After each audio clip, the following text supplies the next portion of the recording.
"4723985, I've gotta breathe to stay alive. And 142978, feels like I'm gonna suffocate. 14, 16, 22, this skin that turns to blister blue. Shoulders, toes, and knees. I'm 36 degrees. Shoulders, toes, and knees. 36 degrees.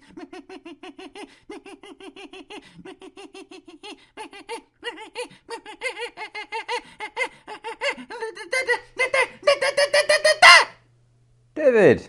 Neil! I want to let you in on a secret of mine. Oh, what's that then? When I was in Nam, I had to carry an injured comrade on my back for over 20 miles. He was so badly injured he'd passed out and he'd lost a lot of blood. He was gone, but I didn't realise it until I'd travelled 20 miles with him on my back. I still haven't cried, not even to this day. David, that's really sad. I'm sorry to hear that. I don't ever talk about my feelings, because I'm afraid it'll make me vulnerable. So there you have it. Now, have you seen the Danger Man? I haven't. Are you sure you don't want to talk about this some more, David? About what? Listen here. You need to tell me if you've seen the Danger Man. I haven't, David. You absolutely have! I once saw a crouching man in a high-vis jacket, and that's it. That was him! You have so seen him. He's getting more dangerous by the day now, and I fear it's only a matter of time before he infiltrates our systems and destroys the business. He's a beastly rogue. Well, until that day comes, I'm not going to worry about him, David. I need you with me on this, Neil. I'm the head of security, sure, but I need you to pull your weight a little bit. Tell me, do you have your amplified eye with you? No, I haven't, David. Good grief! It's like you're a baby! No awareness, no responsibility. Quite hopeless, really. Just report back to David when you see the Danger Man, and I'll do the rest. Will do. Good lad. I'm thinking of getting in touch with my good friends Placebo to see if they're in need of a drummer. I've been working on my rudiments and really building up my stamina.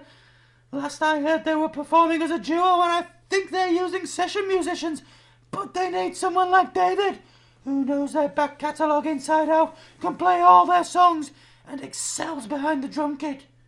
I never knew you were a drummer, David. Of course I'm a drummer, Neil. Oh, please. What is wrong with you? You know the song The Little Drummer Boy? Yeah. Yes. Well, that song is about David. I was the little drummer boy. And of course now I'm the great big drummer man. Right, well, you best get in touch with Placebo then, aren't you? Yeah, I will do shortly. I've been picking up some interference on my internal earpiece at the moment, and I'm just hoping it's a problem with the network and not something more sinister. Something more sinister? Yes!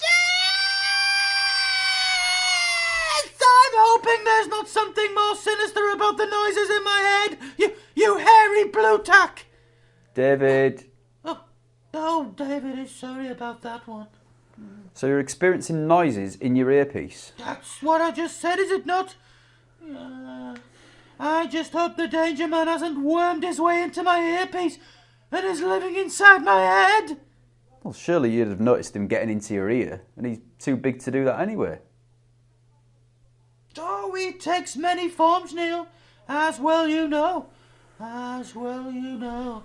So it's perfectly reasonable that he should shrink himself down, like on Honey, I Shrunk the Kids, and then has wormed his way into my ear to cause interference in my internal earpiece. And why would he do that?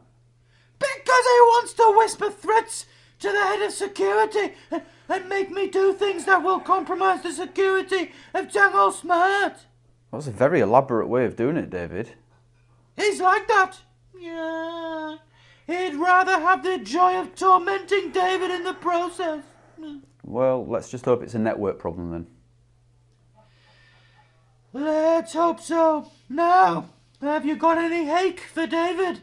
Hake? Yes!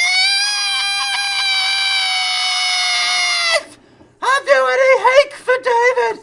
You dollop of horseradish! I don't have any hake, David, but I'll be heading to the shop at lunchtime, so I can see what they got. Very well.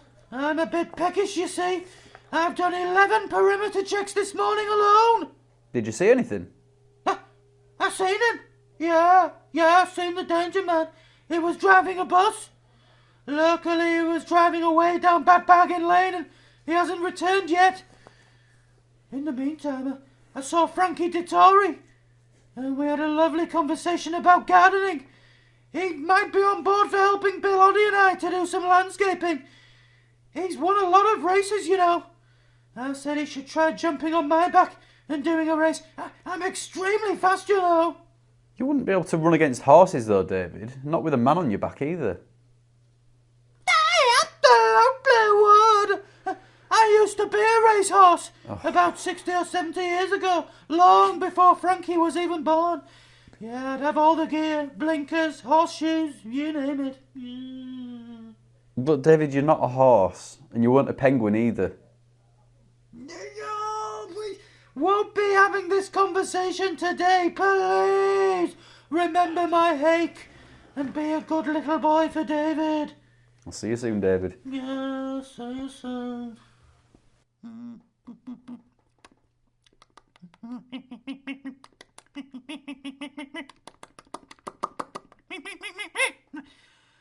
Emlyn, my boy, you stick with your papa, maybe. I might just come out of retirement as a racehorse, and I'll take you for a gallop. Yeah, good friends, me and Frankie Dettori. He's a good horse racer, not as good as David. Of course, I was a jockey as well. I once rode myself. Yeah, I was racehorse and jockey in one. Yeah, absolutely. Absolutely. Yeah.